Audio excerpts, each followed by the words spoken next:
What is up, humans of the cardboard? Welcome back to Just Nuts, guys. Today I have a video talking again about Zephyrus.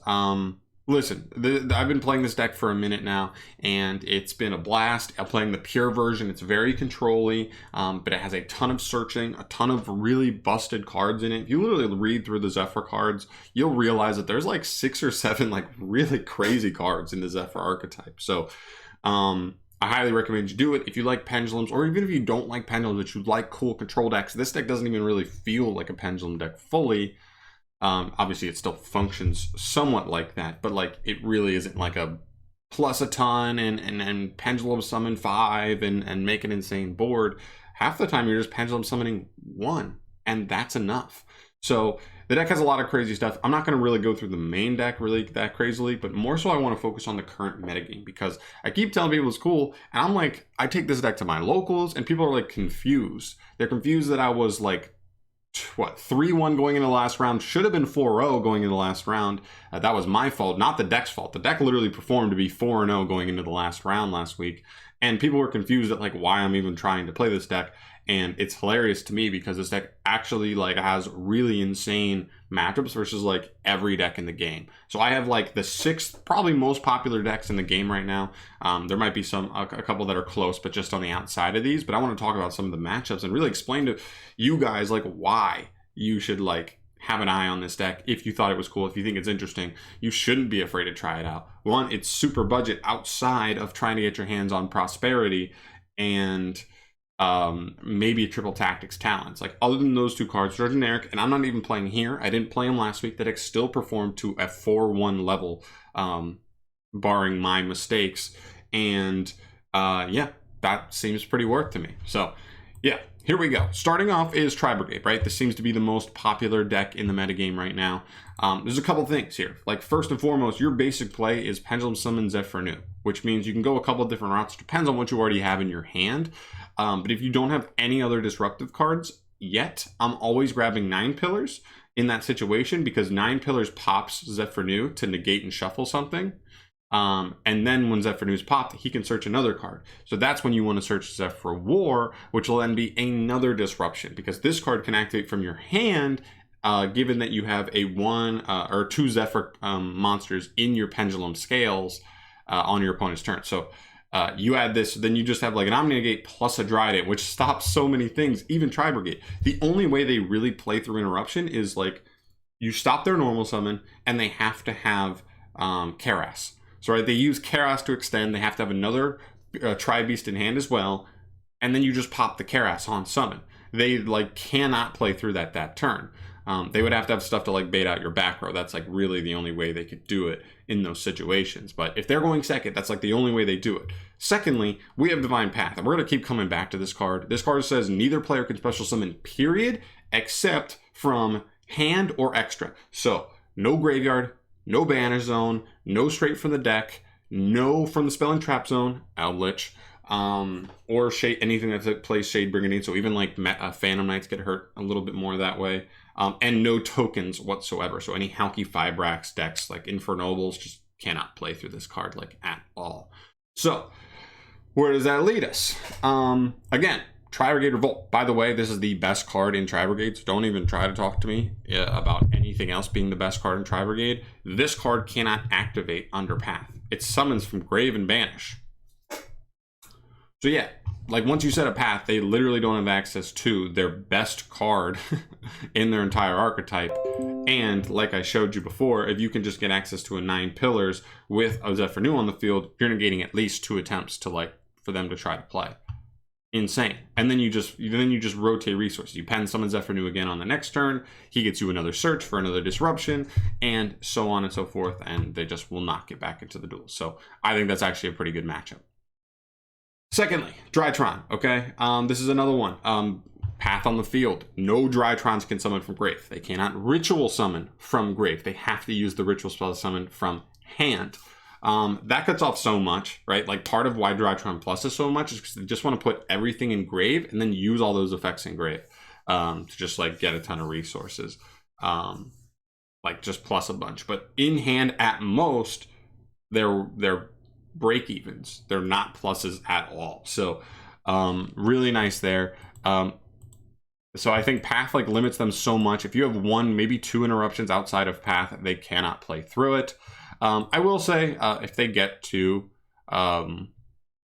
what's his face? If they get to Herald of the, whatever it is, the big Herald that negates everything, you probably do just lose that duel. I mean, the one way you can do it is if like you can like set up a 9 pillars or a divine strike and like try to bait something out on their turn and then give you a way to like, you know, counter trap it.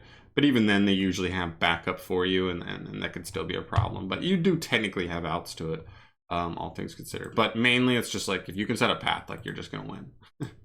Yeah. Virtual World.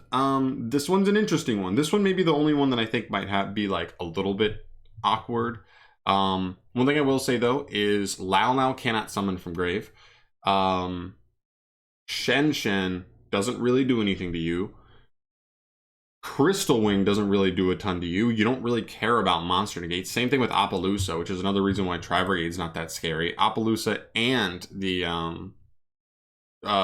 Ancient Warriors link like aren't that scary to you, right? They're just bouncing resources that are coming back to your hand and you'll keep them for later. Fine.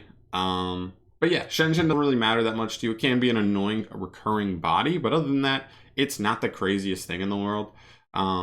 It doesn't blow you out. So I just don't think you care as much about their boards. I will say Chuche is a problem for sure. That's definitely the problem, right? Continually popping your scales, continually popping whatever you're trying to keep on field, your oracles as you draw into them turn after turn can definitely be annoying. That is definitely the one card that is a problem because eventually you'll run out of providences to protect your scales, but they won't run out of Chuche. They can continue to rotate that. So you definitely need to worry about taking care of Chuche. That is definitely a big problem card in the matchup, but just keep it in mind, right? You definitely need to keep that in mind. But I still don't think it's a bad matchup. I just think this is the most like even matchup, I would say. Next up, Prank Kids. I don't need to say much more than set up a path and they literally can't resolve a single Prank Kid monster. Game. Like going first set up path, they lose. Like if they don't draw like multiple back row wipes, they lose the game. They just lose the game to path. Sky Striker Ray. Also another thing, I might as well say, even going second, like they have a double board wipe. So you just pen summon Zephyr new, he searches, they can wipe him, sure. You're still gonna search path, activate path, and now they can't rotate any prank hits. Now they might have already, but as long as you can take care of those ones and not die to whatever access code or Boral Sword they're gonna try and make on you, they can't really do anything. So you actually play into them going second decently well as well. Strikers. Not a ton. Here's the thing I would say with Strikers that I also haven't said before with this, with like all these matchups, is half of the hand traps in the metagame are actually like just full on dead cards in the hand. Because of the way this deck works, you are creating hella bricks for all of these decks, right? Ghost Bell does nothing, actually nothing. DD Crow, sure, you can hit a Providence, but it's kind of just like a neg one. Unless you're in a very specific situation where just clearing one Providence is going to give you a path to success, you are just losing to like DD Crow is completely dead. Let's see. What other hand? Skullmeister, another popular one because Prank Kid looks really good right now. Cannot activate versus this deck. Like it does not have an activation point in this deck. It's crazy, right? So decks like Striker that are playing 15 hand traps, decks like Prank Kids that are playing 15 hand traps. Even Virtual World might be playing 3 Bell with like Gamma and Ash. Okay, Gamma and Ash aren't great versus deck. They're activatable at least. Drytron doesn't play a ton. I mean, like you don't lose to Orange Light as hard as like a lot of combo decks do, so that's like definitely a plus. And then Tri-Brigade also plays 10 to 15 some odd hand traps. So definitely creating a ton of bricks in this deck. Also, they cannot Ray back if you have path set up, so that's another really nice thing to keep in mind, that you just keep them from rotating Ray. It's definitely going to be the goal, right? Because with Ray, they're going to have a chance to out-resource you, but if you keep Ray engraved, then they have no chance at all. So very cool there. And then we finish up with Salamangreats. I know these technically probably aren't tier 1, Striker and Salamangreat, but they are pretty highly played right now, so I figured I'd mention them. Sunlight Wolf, or Salamangreats, I should say. This matchup's pretty even as well, I would say. You do have a lot, well, I do think it's in our favor. I just think they grind better than us. And so here's the thing. They want to set up a Rage, right? Because if they can Rage pop your scales before you pen summon, it's probably a problem. Like, you have to open a very heavy Pendulum monster hand to be able to play through that. And it definitely can be really annoying. So you definitely got to be careful of that. I would also say there are some really cool things. When you put a Path, they cannot make Sunlight Wolf. They have to have exactly... They already have to have access to Gazelle, to summon Gazelle from hand. And that is the only way they can make a Sunlight Wolf. So there you go. Other than that, once you have Path, they can't make Sunlight Wolves. They cannot do anything. Jaguar, Spinny, Foul, Foxy Engrave. They can't use Will. Like, you literally blank half their deck if you activate Path. It's crazy. And also something like Gravity Controller. It doesn't seem like it'd be the craziest card, but you have to play it in the deck. It just comes up so much versus Salads, right? You just pen summon anything, and you just like a Lincoln Gravity Controller spin the Sunlight Wolf. It's actually a problem. It's going to bait in a disruption no matter what with such little investment, or they're just going to lose their Sunlight Wolf. There's no protecting it with Banelinks, which can be annoying. There's no, there's no working around it. They either have to use a negate or a preemptive pop on it, or they're just going to lose like their whole board. So it's crazy. And yeah, so like those are like the biggest matchups like in the metagame right now, it appears to me. I'm sure there's other things too that you could take a look at, but I don't know. It just seems like people keep getting confused when I play Zephyrus, and then once I like explain things to them or just show them Path pretty much, they're like, oh, I see, that card's insane. That card's absolutely bananas. So yeah, hopefully this gives you an idea of why Zephyrs are so cool. Not just like, oh, like explaining what the cards do, but really explaining why matchup wise they like are so scary to a lot of these decks, and so many of these decks just can't even beat Path by itself. A lot of times you need Path plus like a negate or something, especially going into games 2 and 3, because they're gonna have Harpy's Feather Duster or whatever, which I've been running into so much. People draw that card like crazy versus me. Sometimes it doesn't matter because this deck inherently beats it with Providence, but still, if they see it with something else, it could be really annoying. But yeah, that's going to do it for me here today, guys. Thank you so much for watching. As always, hopefully this gave you a little bit of insight on why Zephyrus matchup-wise are like so good versus the metagame. This isn't even a good build. Like, this is a decent build, but it's budget because I don't have Prosperity. That card is so important because consistency is so huge for this deck. So hopefully I'm going to get mine soon. I keep saying that, but it's so expensive right now. It's crazy.